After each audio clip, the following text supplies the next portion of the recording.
एक थी महारानी चिनाई, जिसने मौत पर विजय पाकर बिना बूढ़ी हुए 800 साल तक राज किया। वो हर अमावस की रात किसी जवान मर्द से ब्याह रचाती। फिर अगली सुबह उस दूल्हे की इतनी बुरी हालत में लाश मिलती कि पहचानना भी मुश्किल होता था। चिनाई शादी के कुछ ही घंटों में गर्भवती भी हो जाती। फिर एक श्राप को वरदान में बदलने की खातिर वो उस बच्चे की बलि दे देती। एक दिन उसने अपनी गंदी मंशा पूरी करने के लिए दक्ष से शादी रचाई। दक्ष को अपनी खूबसूरती के जाल में फंसाकर उसने उसके साथ विवाह किया, लेकिन दक्ष को मारते ही एक आकाशवाणी, तू नहीं जानती चिनाई, तूने क्या किया है? तूने एक पवित्र आत्मा की जान ली है। भविष्य में तेरे साथ वो होगा जिसकी कल्पना तूने सपने में भी नहीं की हो। इस बात को 800 साल बीत गए और चिनाई उस श्राप से भी मुक्त हो, जिस कारण उसे बच्चों की बलि देनी पड़ती थी। लेकिन मर्दों को लेकर उसके दिल में जल रही आग नहीं बुझी और अपने सामने सिर उठाने वालों को वो बुरी तरह से मौत के घाट उतारने लगी। मेरे साम्राज्य में कोई पुरुष आजाद नहीं रह सकता। अगर किसी मर्द ने सिर उठाने की हिम्मत भी की तो उसकी सिर्फ एक ही सजा है, मौत। चिनाई के क्रोध से केवल मृत्यु ही तुम्हें बचा सकती है, केवल मृत्यु। चिनाई अपने गुप्त तहखाने में अग्नि की वेदी पर खड़ी थी। उसके एक हाथ में तलवार थी और एक हाथ में नरमुंड। उसके घने बाल हवा में लहरा रहे थे और बेड़ियों में जकड़े थे कुछ जवान मर्द। इनके साथ नौनी क्रिया करने के बाद आज चिनाई उन्हें मौत की नींद सुलाने वाली थी। एक एक करके उसने 10 नौजवानों का सिर धड़ से अलग कर दिया। चिनाई जोर से चीखी, काली दुनिया का साम्राज्य बुलंद हो। चारों तरफ खून ही खून था। 10 कटे हुए सिर और शरीर के बीच खून टपकाती तलवार लिए रानी चिनाई इतनी भयानक और डरावनी लग रही थी कि अगर उसे कोई उस वक्त देख ले तो शायद वो डर के मारे वहीं मर जाए। इस संसार में कोई पुरुष नहीं जो चिनाई को चुनौती दे सके। जो भी उसका विरोध करेगा उससे मिलेगी मौत। रानी चिनाई की हुकूमत राजस्थान के झुंझुनू शहर पर कोई 800 सालों से थी।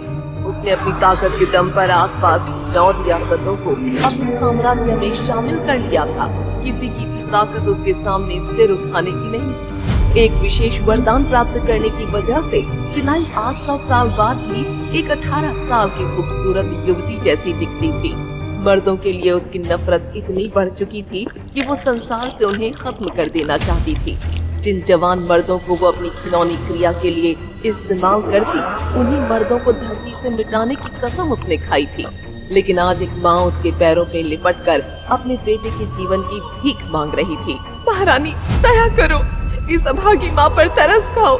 मेरा बेटा तो बचपन से लाचार है, वो अपने पैरों पर खड़ा तक नहीं हो सकता। तूने इसे राज परिवार से सालों छिपा कर रखा यशोधरा। हमारी इच्छा के बिना कोई इस राज्य में बेटे को जन्म नहीं दे सकता, और ये तो उस अश्लेषा नक्षत्र में पैदा हुआ है जिससे इस राज्य को खतरा है। चिनाई जानती थी कि अश्लेषा नक्षत्र में पैदा होने वाले बच्चे से राज्य को नहीं, खुद उसको खतरा था, क्योंकि श्राप के मुताबिक उसका काल इसी नक्षत्र में पैदा होना था। महारानी, ये बस सांसें ले रहा है, इसका जीवन कितना बचा है तो भगवान ही जानते हैं। तूने झूठ बोलकर हम सबसे गद्दारी की है और इसकी सजा तुझे भुगतनी पड़ेगी। ये सुनते ही यशोधरा ने चिनाई को कुछ ऐसा कहा जिसे सुनकर चिनाई एकदम से रुक गई और अपनी तलवार को म्यान में डाल लिया। महारानी, अगर भविष्य में आपको हमसे कोई भी परेशानी हुई तो मैं वचन देती हूँ अपने बेटे के साथ जलती आग में खुद को भस्म कर दूंगी। चिनाई जानती थी कि यशोधरा ने इससे पहले कभी झूठ नहीं बोला था। अपनी ममता के चलते उसने ऐसा किया था। और तब चिनाई ने कहा, तो फिर अपनी बात पर कायम रहना यशोधरा। विश्वास रखिए महारानी, भविष्य में ऐसा कुछ नहीं होगा, कभी नहीं होगा। इससे पहले कि मेरा मन बदल जाए, अपनी इस कमजोर संतान को लेकर अभी मेरी नजरों से दूर हो जा। कहते हैं जब समय खराब होता है तो इंसान वो करता है जो उसकी किस्मत को मोड़ देता है। महारानी चिनाई ने यशोधरा के बेटे को माफ तो कर दिया था, लेकिन वो नहीं जानती थी कि वो लड़का यशोधरा के बेटे के भेष में बस एक शरीर था। ना यशोधरा जानती थी कि जिसे वो अपना बेटा मान रही है वो तो कोई और था, जो सालों से किसी ऐसे शरीर का इंतजार कर रहा था जिसका खून राजवंश का हो। दरअसल यशोधरा का बेटा दक्ष तो एक रात मर गया था और उस रात अंतिम बार अपनी माँ से उसकी बात हुई थी। माँ, क्या इस बार तुम मुझे प्रतियोगिता में लेकर चलोगी? मैं आपके लिए उस पवित्र ताबीज को जरूर हासिल कर लूंगा। सालों से वहाँ जाकर हम अपना अपमान करवाते आ रहे हैं। अब और नहीं दक्ष, तुम आराम करो, रात बहुत हो गई है। आप बहुत दुर्भाग्यशाली हो माँ, जो मेरे जैसा कमजोर और बीमार बेटा आपके गर्भ से पैदा हुआ। इससे अच्छा होता कि मैं पैदा होते ही मर जाता। ऐसा मत कहो दक्ष, इस दुनिया में मेरे लिए तुमसे ज्यादा कीमती कुछ भी नहीं। बस हमारा वक्त खराब है। एक बार ठीक हो जाओ, फिर इस बात पर विचार करेंगे। इतना बोलकर यशोधरा वहां से चली गई। यशोधरा चिनाई के ही परिवार के राजा सेना नायक मलिक की 8वीं पत्नी थी। फिर भी उसे कभी भी रानी का दर्जा नहीं मिला। उस दिन जब यशोधरा जैसे ही दक्ष के कमरे से बाहर निकली, वैसे ही दक्ष की मौत हो गई और मौसम में एक भारी बदलाव दिखाई देने लगा। ऐसा लग रहा था मानो आसमान गरज कर बिजली के साथ फट जाएगा। ऐसा भयानक मौसम पिंडारी राज्य में कभी किसी ने नहीं देखा था। तेज हवाओं के चलते सारी बत्तियां बुझ गई और दक्ष के कमरे में अंधेरा हो गया। और तभी अंधेरे को चीरते हुए एक रोशनी टिमटिमाती हुई दक्ष के कमरे में आई और उसके शरीर में प्रवेश कर गई और मरा हुआ दक्ष जी उठा। दक्ष वापस जरूर आया था, लेकिन ये दक्ष यशोधरा का बेटा नहीं था, बल्कि एक 800 साल पुरानी भटकती आत्मा थी, जिसका संबंध झुंझुनू साम्राज्य से था। उसने सालों इंतजार किया था ऐसे शरीर को पाने के लिए, और आखिर वो कामयाब रहा। तेज तूफान था और तभी किसी ने यशोधरा के घर का दरवाजा खटखटाया।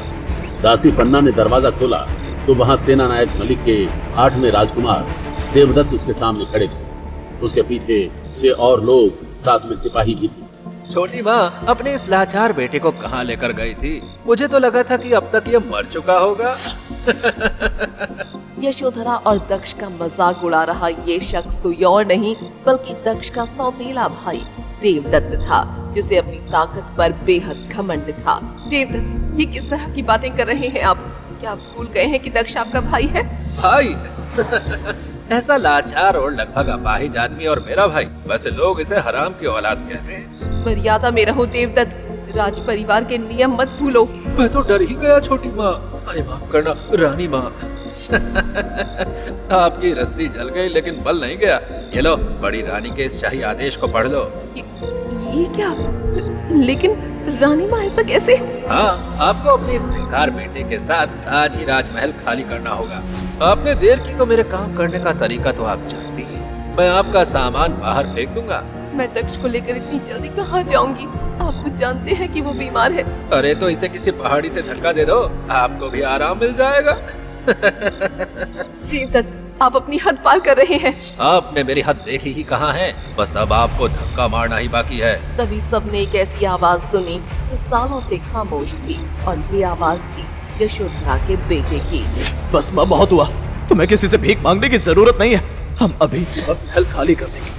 देवदत्त एक दिन आएगा जब तू मेरी माँ के सामने सर झुकाए अपने जीवन की भीख मांग रहा होगा। दासी पुत्र, तेरी इतनी मजाल कि तू एक राजकुमार को चुनौती देगा? देवदत्त गुस्से में अपनी तलवार निकाल लेता है।